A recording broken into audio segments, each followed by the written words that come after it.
Welcome to this explainer. Today, we're doing something a bit different. We are completely putting politics aside and looking purely at the hard data behind U.S. immigration policy. No spin, just facts. Okay, let's dive into this. So here is the core question we're answering today. Did Donald Trump actually stop immigration like he promised? We hear a ton of big promises on the campaign trail and from the podium, but how do those claims actually stack up against the real data on the ground? Well, we're going to look closely at the numbers to find out. Here's our roadmap for today. First, we'll look at the reality of the border wall. Second, we'll explain the Remain in Mexico policy. Third, we're going to analyze the deportation data. And finally, we'll look at the broader economic and human impacts. All right, starting with Section 1, the border wall reality and examining that famous 500-mile claim. To really understand the data, we first need a baseline, right? Back in July of 2023, Donald Trump made this very specific claim. He said, "We created the most secure border in U.S. history, built nearly 500 miles of border wall." So that's our claim. Now let's check that against the actual, official data from U.S. Customs and Border Protection. And here is the reality check. While the political claim points to 500 miles of brand new wall, the official data reveals something pretty different. It shows that only 52 miles of entirely new primary barriers were built in areas where absolutely no barrier existed before. Just 52 miles. Now you might be wondering where that 500 number comes from. Well, roughly 458 total miles of barrier were indeed completed during his presidency. But the vast majority of that construction actually involved replacing smaller, older, or dilapidated barriers. So it was absolutely a massive construction project for sure, but it was primarily an upgrade of existing infrastructure, not 500 miles of brand new border coverage.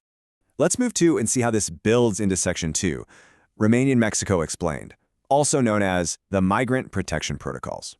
So logistically, how does this program actually work for non-Mexican asylum seekers? It basically operates as a three-step pipeline. First, a person arrives and claims asylum at the U.S. border. Second, they're processed and given a notice to appear in immigration court. But third, and this is the real kicker, instead of waiting inside the U.S., they are immediately sent back across the border into Mexico to wait for that court date. And that wait? It could literally be months or even years. Now, navigating the U.S. asylum system from outside the country is incredibly difficult. Data from the American Immigration Council shows that only 7.5% of individuals subject to the first version of this program ever managed to hire a lawyer. Just think about that. And without legal representation, successfully navigating that system proved nearly impossible. It led to just over 1% of people initially winning their asylum cases. The logistical hurdles of this program were frankly massive. Migrants were left exposed to documented dangers, things like extortion and kidnapping, waiting in Mexican border towns. Meanwhile, U.S. immigration courts suffered huge bottlenecks.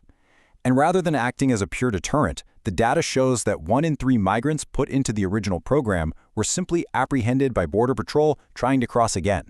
But despite all these systemic challenges, the policy was reinstated for a third time at the start of 2025. Moving right along to Section 3, analyzing the deportation data. Let's look at who actually deported the most.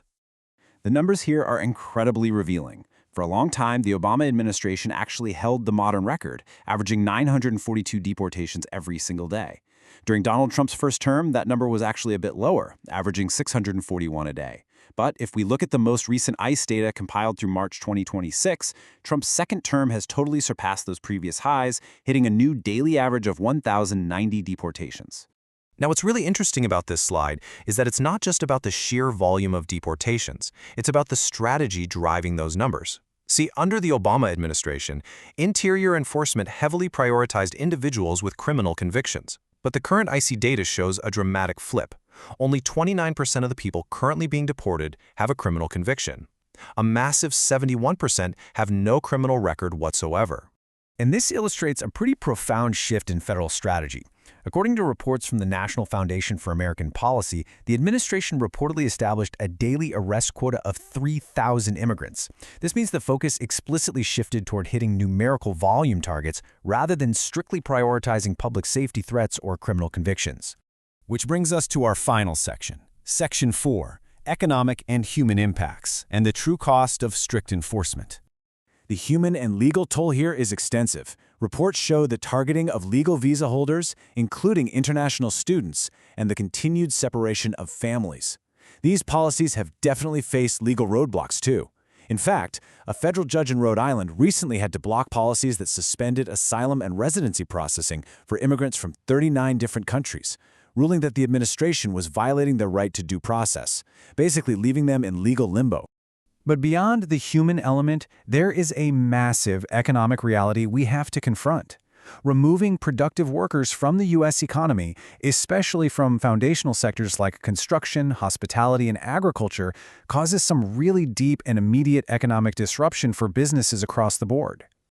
When you combine the administration's stated goal of 1 million deportations a year with aggressive reductions in legal immigration, the labor projections are staggering. Economic modeling projects a massive reduction of 4 million workers from the U.S. labor force by 2028. And looking further out, we're talking about up to 11 million fewer workers by 2035. And this brilliantly illustrates the macroeconomic trap. Look, labor force growth and productivity are essentially the twin engines of economic expansion. When you artificially and severely shrink the labor pool like that, you inevitably drag down the gross domestic product over time. It's just basic economics. So what's the financial bottom line here?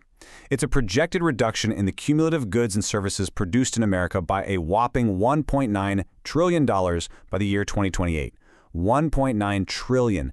That is the literal cost of removing millions of workers from the economy. Which leaves us with this final, vital thought.